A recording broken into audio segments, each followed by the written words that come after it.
So now we have Dr. Gurdeep Singh with us, who's a head and the secretary for the sports Indian Universities, Association of Indian Universities, and one of the important dignitaries who have contributed to our national sports, which is hockey, sir.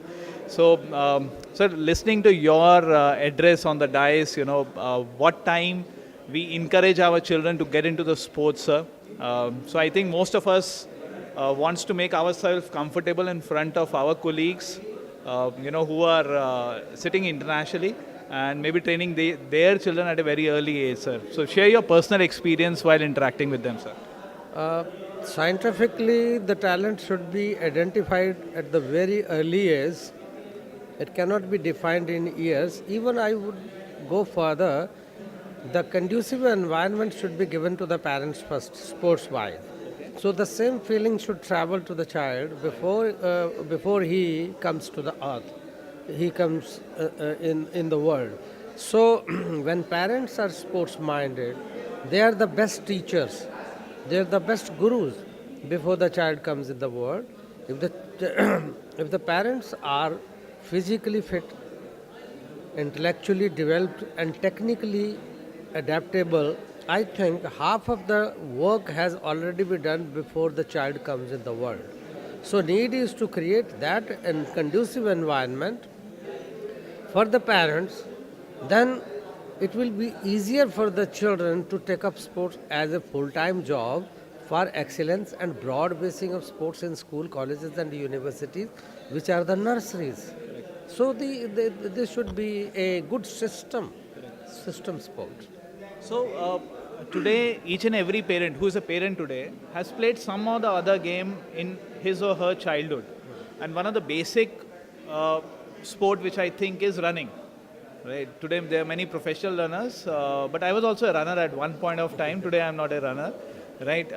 So do you think at the age of 25 plus, when we get married and we have got a lot of family problem, family issues, family responsibilities, so do you think it's the mindset which actually stops us in pursuing the sports forward, or there is something else which actually stops us in playing any sports? Yeah, there are three things. The one is a mindset which can be changed in centuries, not in seconds. The other, the means and merit. Sports should be taken up a serious business today by commercializing, so that if I go for sports, my parents should not pressurize you, go and study, become a lawyer or a medicine expert or an engineer. He can be an engineer of sports. He can be a doctor of sports. He can be a lawyer of sports. So sports should be taken up as a lifestyle that keeps you physically fit, mentally alert and technically adaptable. So this is a holistic development of a human being who can perform the responsibilities of this great nation to the satisfaction of all concerned. We need holistically developed citizens, those who should be a visibility of the nation, not a liability to the nation being sick. So this is, sport is a very serious business today. Parents should take up some time for themselves and some time for their children to play and perform. Education, fresh mind can absorb a lot of education, lot of information, lot of knowledge and lot of wisdom. What is wisdom? When we have a knowledge and use that in practical shape, that becomes a wisdom. So we need a sport to be developed. Sports can save a lot of money which you are spending on your illness, sickness, injured people. Those who, if you see the budget of the healthcare ministry and sports ministry, if you even spend 1 penny in sport, you will save thousands crores of rupees on your health care. Yeah. Sports should be taken up seriously.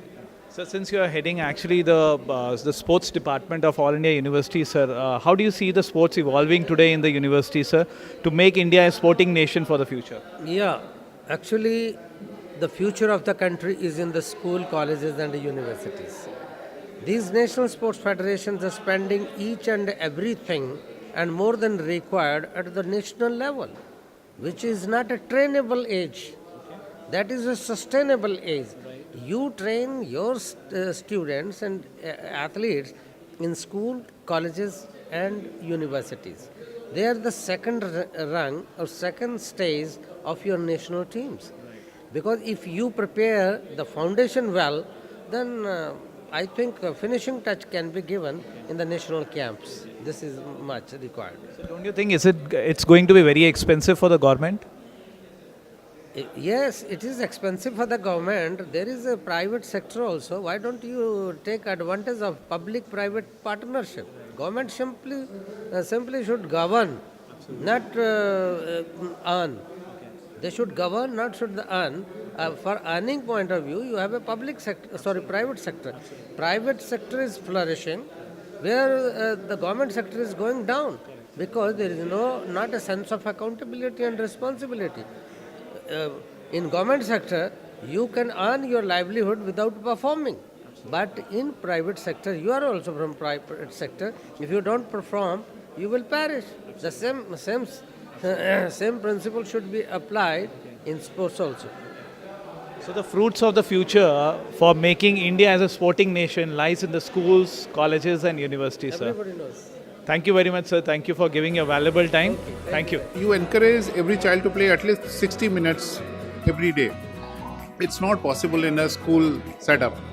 So there are parts of it that the parents actually have to do. As long as you feel you are right, you need not worry about what the world says, because the day you will win, the very same society is going to appreciate you.